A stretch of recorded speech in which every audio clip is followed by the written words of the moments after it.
I am Ferdinand Marcos, and I am the President of the Republic of the Philippines. I stand today on behalf of 110 million Filipinos. First time ko na-experience, I've been in government matagal na.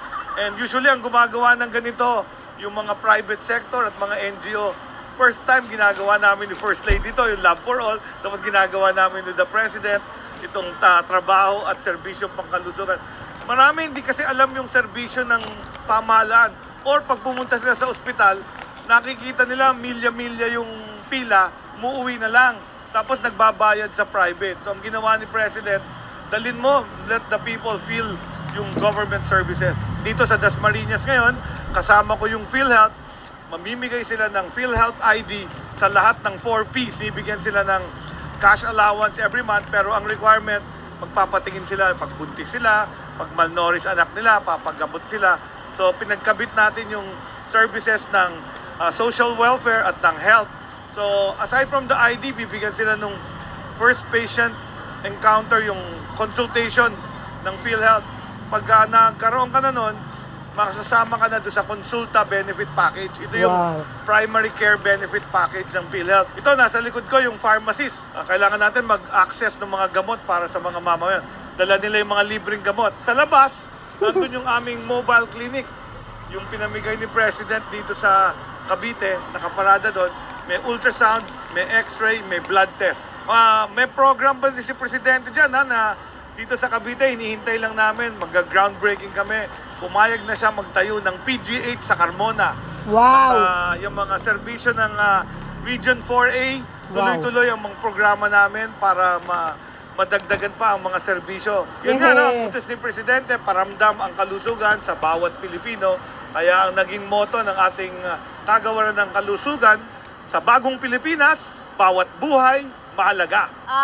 Job fair na kung saan 3,600 po ang job vacancies na ipagkakaloob, at ito po ay pangunahing mga sa production na office, meron din pong office staff, meron din pong mga engineers, meron din pong mga accountants, na kung saan 41 companies po ang lumahok, 38 dito po ay mga local companies dito po sa Cavite at maging sa NCR, at meron po tayong 3 overseas. Ang layunin po natin dito, bigyan sila ng pagkakataon. Unang-una, na magkaroon, magkaroon ng trabaho para magkaroon ng dagdag kita ang kanilang pamilya, para yung mga nag-gain nila nung bilang beneficiaries nila, naging tuloy-tuloy. Alam naman po natin kasi ang pagiging pantawid beneficiary hindi forever. Ngayong paaga pa lang, hinahanda natin sila, hinahanda natin kakayahan nila, yung kita nila, para pag nag-graduate sila sa programa, kaya nilang tumayo sa sariling paa nila. Well, mahalaga talaga yan, no? Kailangan pagtulungan kasi unang-una ang pag-a-apply kahit naman sa ating mga ordinaryo, mahirap. Pagpunta mo sa kanya, may maraming requirements, palipat-lipat. Dito sa activity natin, nagsama-sama yung mga concerned agency. Unang-una yung DOLE, sila ang nagpatakbo ng job fair. Sila nag-imbita ng mga kumpanya.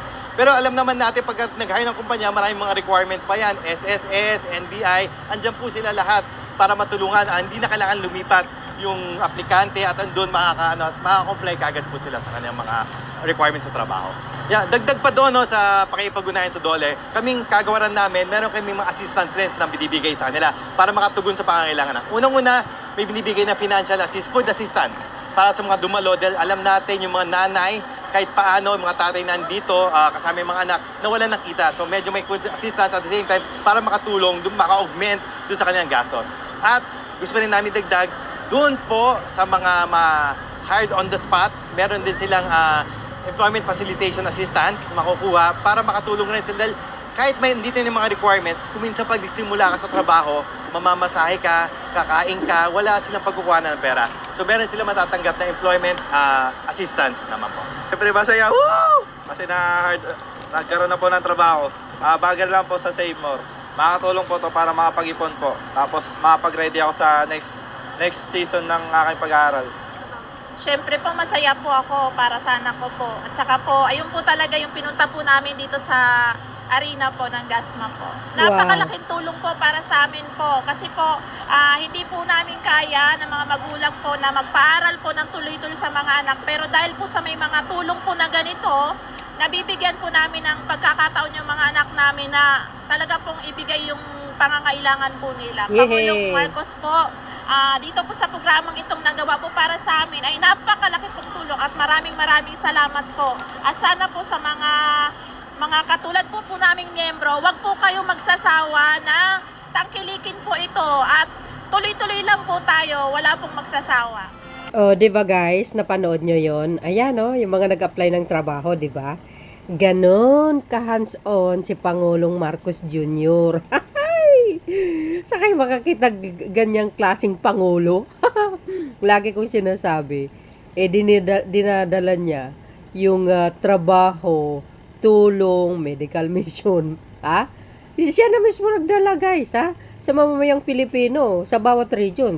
Tulad yan, Dasmariñas, Cavite. Saan kayo makakita niyan? Marami ng pangulo na dumadaan, pero si PBBM lang ang nakakaisip ng ganyan. O, sabi ni Secretary Herbosa ng DOH, magpapatayo ng hospital, PGH.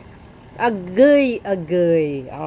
Sabi po kasi ng mga ng mga DDS at ibang mga anti-Marcos, wala daw po na ginagawa si Pangulong Marcos Jr.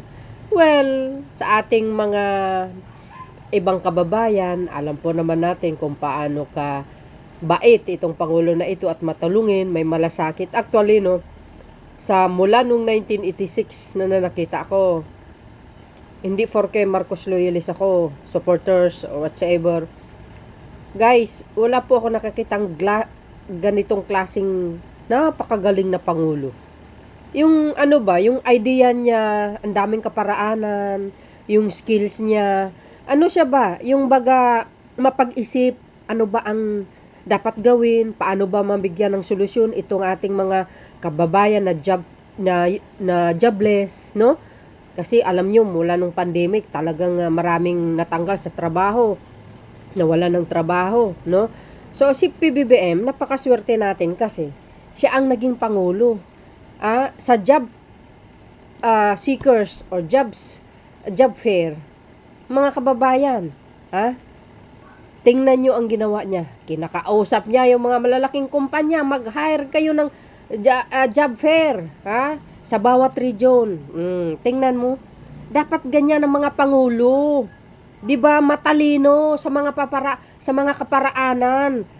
Ang wala na lang siyang ginawa kundi tugunan yung problema. Hindi nga 100% hanggang sa kanyang pamumuno kasi kulang ang 6 years. Why not hindi natin bigyan pa ng mahabang pamumuno? Tingnan nyo ang magiging resulta ng ekonomiya ng bansa at progreso sa bawat pamilya. Kung ganito laging magbibigay ng job fair sa bawat region, ay sabi ko sa inyo guys, less poverty yan. Pag maraming trabaho na magkakaroon, less poverty. Kasi siyempre may papakain na sila sa ibang sa pamilya nila at saka sa diskarte lang sa buhay. Tingnan nyo, mismo ang Pangulo ang gumagawa ng paraan. 'Di ba? Hindi ka basta-basta na maging Pangulo kung puro na lang, puro selfie sa TikTok. Puro na lang gastos dito, gastos doon. Hindi mo alam kung saan niya ginastos. 'Di ba? Yung mga nag-aambisyon na maging Pangulo, kumbaga hindi pa nga sila naging Pangulo, mayroon na silang kaso. Grabe. 'Di ba? Si PBBM, itong klaseng kalidad na Pangulo na dapat iluklok. 'Di ba? Sana nga maraming PBBM pa eh. Well, mayroon pa naman Marcos, guys, Romualdez. Kaya abangan po natin ang susunod na mga magagandang programa ng ating mahal na Pangulo. Alam nyo, ako talagang sinasadya kong i-upload ang mga video niya sapagkat ito may mahalaga para magkaroon ng impormasyon ng ating mga kababayan. Ano bang klaseng kulay ka? Panoorin mo lang ang video ko. Wow! Big deal na po yan sa bawat isa. Bakit? Siyempre hindi kayo lugi manood. Kasi lahat ng video ko legit yan. Lahat yan may link. Except lang yung iba. Lahat yan may courtesy. Lahat yan may source tayo. No? Siyempre suportado natin ang mahal na Pangulo at ang pamahalaan. Bawal dito ang fake news, no? So yun guys, ano po ang kapalagayan niya? Ako, masaya ako. See you again on my next upload video. Bye and baboos. God bless Philippines.